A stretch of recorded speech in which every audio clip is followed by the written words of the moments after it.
नमस्कार, मैं प्रवीण कुमार और आप सभी का स्वागत है आपके अपने YouTube चैनल मिशन एजुकेशन में। 4 फरवरी 1922 का भारत के राष्ट्रीय आंदोलन में एक बड़ा महत्व है और इस दिन एक ऐसी ऐतिहासिक घटना घटित हुई थी जिसने महात्मा गांधी जैसे व्यक्ति को एक बड़े राष्ट्रीय आंदोलन को वापस लेने पर मजबूर कर दिया था। तो क्या थी वो ऐतिहासिक घटना जिसके कारण महात्मा गांधी को एक बड़े राष्ट्रीय आंदोलन को वापस लेने पर मजबूर होना पड़ा था और उसके क्या कारण थे? आइए इसके बारे में हम आपको बताएंगे। पहले हम आपको थोड़ा अतीत में लेकर चलते हैं। भारत के उत्तर प्रदेश के वर्तमान गोरखपुर डिस्ट्रिक्ट में डिस्ट्रिक्ट मुख्यालय से 26 किलोमीटर की दूरी पर 2 गांव पड़ते थे।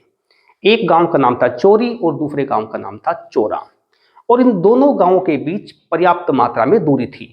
लेकिन धीरे धीरे आबादी का फैलाव हुआ और जब आबादी का फैलाव होने लगा तो कुछ वर्षों बाद दोनों गांव एक हो गए और जब ये दोनों गांव आपस में पूरी तरह से मिल गए तो इन दोनों गांवों को कंबाइंड रूप से चोरी चोरा कहा जाने लगा। अब मूल घटना की बात करते हैं।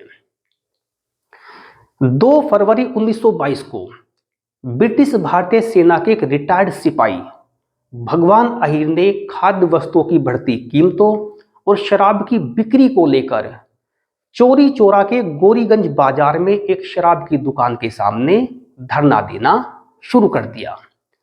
जब भगवान अहिर ने धरना दिया तो उसके धरने में कुछ व्यक्ति भी आकर बैठ गए। जब इस घटना का पता चोरी चोरा थाने को लगा तो वहां पर उन्होंने गुप्तेश्वर सिंह, जो समय उसके इंस्पेक्टर थे, उनके नेतृत्व में कुछ सिपाहियों को भेज दिया। गुप्तेश्वर सिंह ने आकर धरना दे रहे व्यक्तियों के ऊपर लाठी चार्ज किया और कुछ व्यक्तियों को पकड़कर थाने लाकर बंद कर दिया। जब यह घटना घटित हुई तो शाम को चोरी चोरा में एक छोटी सी सभा होती है और उस सभा में डिसीजन लिया जाता है कि 4 फरवरी 1922 को ब्रिटिश सरकार की इस दमनात्मक कार्यवाही का विरोध किया जाएगा। तो 4 फरवरी 1922 को चोरी चोरा के उसी गोरीगंज बाजार में उसी शराब की दुकान के सामने भीड़ जुटनी शुरू हो गई और उस भीड़ में लगभग 2500 के आसपास व्यक्ति जुट गए। जब इस घटना के बारे में चोरी चोरा थाने को पता लगा तो गुप्तेश्वर सिंह के नेतृत्व में कुछ सिपाही वहां पर आ गए।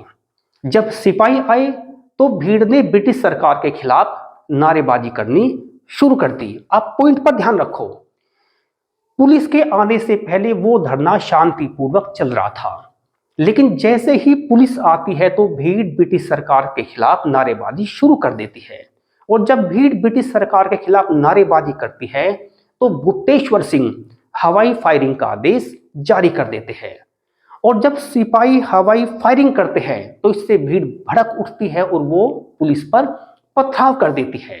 जब भीड़ पुलिस पर पथराव करती है तो गुप्तेश्वर सिंह भीड़ पर गोली चलाने का आदेश दे देते हैं।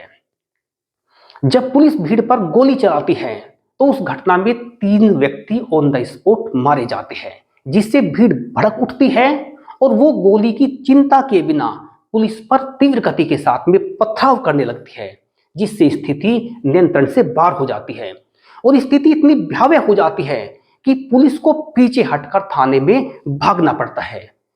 लेकिन भीड़ दौड़कर थाने में घुस जाती है और उस थाने को चारों ओर से घेरकर उसमें आग लगा देती है, जिससे गुप्तेश्वर सिंह के साथ साथ 21 सिपाही और एक गुप्तेश्वर सिंह इंस्पेक्टर वो जलकर खाक हो जाते हैं। जब इस घटना के बारे में महात्मा गांधी को पता चलता है तो महात्मा गांधी काफी दुखी होते हैं और उन्हें लगता है कि जो आंदोलन मैंने अहिंसात्मक ढंग से शुरू किया है अब वो हिंसात्मक रूप ले रहा है।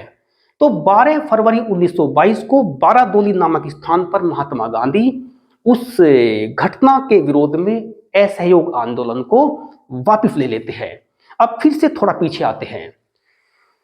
जब भीड़ द्वारा 21 सिपाही और एक दरोगा को जलाकर मार दिया जाता है तो इसकी प्रतिक्रिया लंदन तक होती है और तत्कालीन गवर्नर जनरल लॉर्ड रीडिंग दोषियों के खिलाफ कड़ी कार्रवाई के आदेश दे देते हैं, जिससे धरपकड़ तेज होती है और लगभग 194 व्यक्तियों को गिरफ्तार कर लिया जाता है और गिरफ्तार किए गए व्यक्तियों की ओर से मुकदमा लड़ते हैं पंडित मदन मोहन मालवीय।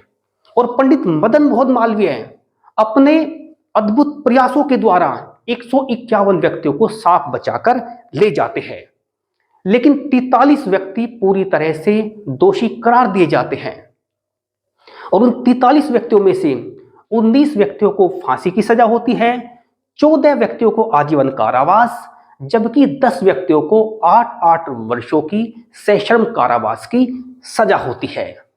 तो ये थी वो ऐतिहासिक घटना जिसकी वजह से राष्ट्रपिता महात्मा गांधी को अपने उस असहयोग आंदोलन को वापस लेना पड़ता था जो समय अपने चरम बिंदु पर था। तो आज के हमारे वीडियो में इतना ही। धन्यवाद।